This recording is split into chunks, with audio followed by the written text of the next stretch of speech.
Welcome back to our channel. నేను మీ లావణ్య వేమ్ల. అందరూ ఎలా ఉన్నారు? అందరూ బాగున్నారా? అందరూ బాగుండాలి, అందులో నేను కూడా ఉండాలని మనస్ఫూర్తిగా కోరుకుంటున్నాను ఫ్రెండ్స్. టుడే వీడియోలో అయితే యాత్ర 12 days కంప్లీట్ అయిపోయిన తర్వాత ఇంటికి తిరిగి వచ్చిన తర్వాత దేవుడైతే మనతో పాటు ఇంటికి వస్తాడు. దేవుడిని అయితే ఏ విధంగా సాగనంపన్నది అనేది కంప్లీట్ ఇన్ఫర్మేషన్ ఈ వీడియోలో అయితే చూసేద్దాం ఫ్రెండ్స్. మీరైతే నా మార్నింగ్ రొటీన్ ని, నేను చేసిన పూజ విధానాన్ని, అలాగే నేను దేవుడికి అయితే ఈ రోజు ఏమేమి నైవేద్యాలు తయారు చేసుకున్నాను అనేది అయితే నేను మీకు చూపిస్తాను. నేను సాటర్డే రోజు అయితే పూజ కంప్లీట్ చేసుకున్నాను ఫ్రెండ్స్. నేనైతే దేవుడికి చింతపండు పులిహోర అలాగే దద్దోజనం అయితే నైవేద్యం పెట్టుకున్నాను. అక్కడ నుంచి ఏ వస్తువులు తీసుకుని వచ్చాము అనేది అయితే కంప్లీట్ చూడండి. వెంకటేశ్వర స్వామికి అలంకరించే పూలమాలల గురించి అయితే నేను ఈ వీడియోలో మీకు కంప్లీట్ గా చెప్తాను. మీరు ఎక్కడ స్కిప్ చేయకుండా చూసేయండి ఫ్రెండ్స్. కొత్తగా ఎవరైనా చూస్తున్నట్లయితే కనుక సపోర్ట్ చేయండి, ఛానల్ అయితే సబ్స్క్రైబ్ చేసుకోండి. తెలియని విషయాన్ని 10 మందికి షేర్ చేయాలని కోరుకుంటున్నాను. లైక్ చేయడం, కామెంట్ చేయడం మర్చిపోకండి ఫ్రెండ్స్. ఇప్పుడైతే పులిహోర కోసం నేను మసాలా అనేది ఇక్కడ రెడీ చేసుకుని పులిహోర దద్దోజనం నైవేద్యం తయారు చేసుకుని తర్వాత దేవుడు మందిరంలోకి అయితే వెళ్లి దేవుడి పూజను అయితే కంప్లీట్ చేశాను. ఇప్పుడు ఆ వెంకటేశ్వర స్వామికి తిరుపతిలో ధరించే పూలమాలల గురించి అయితే ఈ వీడియోలో మీకు కంప్లీట్ ఇన్ఫర్మేషన్ చెప్తాను ఫ్రెండ్స్. 1000 నామాలు కలిగిన వెంకటేశ్వర స్వామికి పుష్పమాలలకు కొన్ని స్థిరమైన పేర్లు అయితే ఉండడం విశేషం ఫ్రెండ్స్. శ్రీవారి పాదాలపై అలంకరించే ఒక్కొక్క మూరగల 2 పుష్పమాలలను తిరువడి దండలు అంటారు. ఇవి స్వామివారి పాదాల దగ్గర అయితే అలంకరిస్తారు ఫ్రెండ్స్. రెండవది శ్రీవారి కిరీటం మీదుగా 2 భుజాల వరకు అలంకరించబడే 8 మూరల పుష్పమాలలను శిఖామణి అంటారు. శ్రీవారి భుజాల నుండి ఇరువైపులా పాదాల వరకు వ్రేలాడునట్లుగా అలంకరించే పొడవాటి మాలను సాలగ్రామ మాల అంటారు ఫ్రెండ్స్. శ్రీవారి మెడలో 2 వరుసలుగా భుజాల మీదికి అలంకరించబడే 3.5 మూరల పుష్పహారాన్ని కంఠసరి అంటారు. శ్రీవారి వక్షస్థలంలో ఉన్న శ్రీదేవి భూదేవులకు 1.5 మూరల పొడవుండే 2 పుష్పమాలికలను వక్షస్థలమాలలు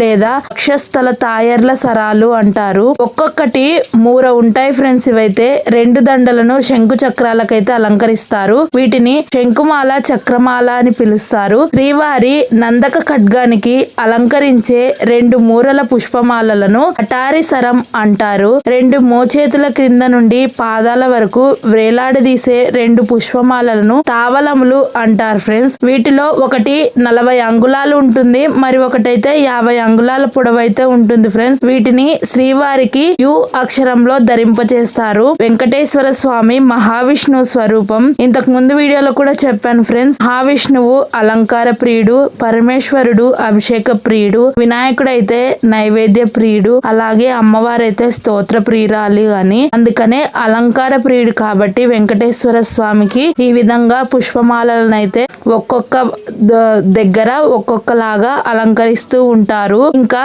ఉత్సవమూర్తులకు అలంకరించే పుష్పమాలంకరణ అయితే ఇప్పుడు నేను చెప్తాను ఫ్రెండ్స్. ఈ వైష్ణవ స్వాములు గోదాదేవిని కీర్తించిన తిరుప్పావైలోని తిరుపల్లి ఒలొచ్చి, తిరుపల్లి లాండు మొదలైన పాశురాలు కావ్యంగా గానం చేస్తుండగా అర్చక స్వాములు శ్రీదేవి భూదేవి సమేతులైన మలయప్ప స్వామికి, వృగ్గ శ్రీనివాసమూర్తికి, కొలువు తీరిన శ్రీనివాసమూర్తికి, సీతాలక్ష్మణ సమేతుడైన కోదండ రామస్వామికి, రుక్మిణి సమేతుడైన శ్రీకృష్ణుడికి, చక్ర అల్వార్కు మరియు సాలిగ్రామాలకు పుష్పమాలలు ప్రతి రోజు అయితే సమర్పిస్తూ ఉంటారు. ధూపదీప హారతులు కంప్లీట్ అయిన తర్వాత అయితే ఈ పుష్పమాలను అలంకరిస్తూ ఉంటారు ఫ్రెండ్స్. వేద పండితులు మంత్ర పుష్పాన్ని సమర్పిస్తారు. ఆ తర్వాత ధూపదీప నక్షత్ర హారతులు, చివరికి కర్పూర హారతిని సమర్పించిన తర్వాత ఈ పుష్పమాలను దేవుడికైతే వెంకటేశ్వర స్వామికి ముప్పూటల తోమాల సేవ చేసిన తర్వాత ఈ విధంగా అయితే సమర్పిస్తుంటారు. నిత్యార్చనలో భాగంగా జరిగే ఈ తోమాల సేవ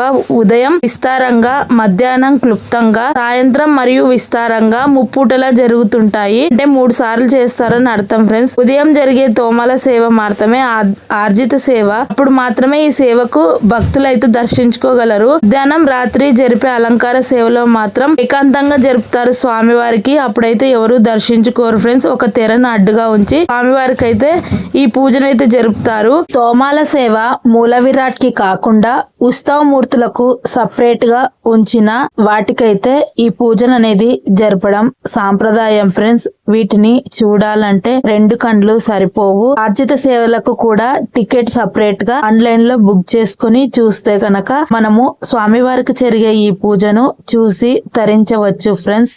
చివరిలో జరిగే తోమాల సేవతో ముగుస్తాయి ఫ్రెండ్స్ అలంకార సేవలు అయితే. ఈ మాలలన్నింటినీ మూర అంటే 18 అంగుళాల కొలమానము, బార అంటే 36 అంగుళాల కొలమానంతో వ్యవహరిస్తారు ఫ్రెండ్స్. వెంకటేశ్వర స్వామికి అలంకరించే మాలలను అయితే కట్టే విధానం అయితే నేను ఒక వెంకటేశ్వర స్వామి టీటీడీ ఛానల్ అయితే చూసాను ఫ్రెండ్స్. రౌండ్ షేప్ లో ఒక్క ఆకు కూడా పక్కకు జరగకుండా లెవెల్ గా 18 అంగుళాలు 36 అంటే బార అంగుళము అని దాకా మీకు చెప్పాను కదా ఫ్రెండ్స్. అదే కొలమానంతో అయితే పూలమాలను అయితే అలంకరిస్తారు. ఇప్పుడు ఏ సమయంలో ఏ పూలమాలను అలంకరిస్తారు అనే విషయం చెప్పాను కదా ఫ్రెండ్స్. ఇంకా ఇప్పుడైతే దద్దోజనము పులిహోర అయితే కంప్లీట్ చేశాను. ఇప్పుడు పూజ గదిలో ఉపయోగించే ఇతడి సామాన్లను అయితే ఇప్పుడు నేను కుంకుమ, పసుపు, అక్షంతలు, గంధము సమర్పించి పూజ అయితే కంప్లీట్ చేసుకోబోతున్నాను ఫ్రెండ్స్. యాత్రలో ఏ దేవుడి దగ్గర ఏ ప్రసాదాలు తీసుకొని వచ్చాము, ఎవరికి ఇవ్వడానికి గాజులు కానివ్వండి, కుంకుమ కానివ్వండి, అన్ని ప్రసాదాలు దేవుడి ముందరైతే నైవేద్యంగా పెట్టేసుకున్నాను. చేసిన ప్రసాదము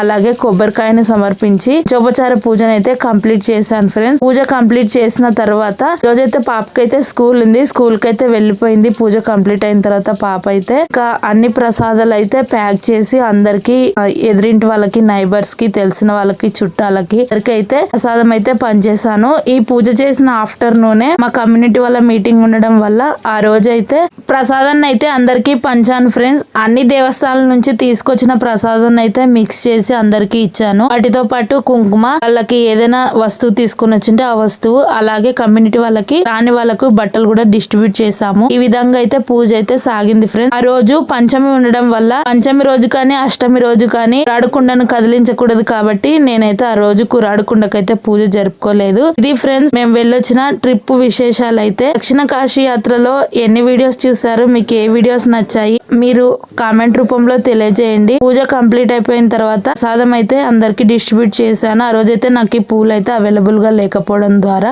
విష్ణుమూర్తి విగ్రహానికి ఒకటే ఒక మూల పూలైతే సమర్పించుకున్నాను ఫ్రెండ్స్. ఇక్కడ పాప అయితే ప్యాకింగ్ చేయడంలో నాకైతే హెల్ప్ చేస్తుంది. అలాగే నా దద్దోజనం పులిహోర ప్రిపరేషన్ ఎంత మందికి నచ్చాయి అనేది కామెంట్ చేయండి. కొత్తగా చూస్తున్న వాళ్ళైతే సపోర్ట్ చేయండి, లైక్ చేయండి, ఛానల్ సబ్స్క్రైబ్ చేసుకొని సపోర్ట్ చేయండి ఫ్రెండ్స్. వీడియో కంప్లీట్ గా చూసినందుకు thank you for the watching. Have a nice day. మరో మంచి వీడియోతో మీ ముందుకు వస్తాను. నెక్స్ట్ వీడియోలో మా ఊర్లో జరిగిన వెంకటేశ్వర స్వామి జాతర విశేషాలు, అలాగే మా చెల్లెలు వాళ్ళ అబ్బాయికి అక్షరాభ్యాసం జరిగింది ఫ్రెండ్స్. ఆ విశేషాలు అయితే వీడియోలో షేర్ చేసుకుంటాను. వీడియోస్ మిస్ కాకండి, కంటిన్యూగా చూసి సపోర్ట్ చేయండి. కంప్లీట్గా చూస్తున్నందుకు thank you for the watching. Have a nice day friends. Bye friends అందరికీ. మరో మంచి వీడియోతో నెక్స్ట్ వీడియోలో అయితే కలుసుకుందాం.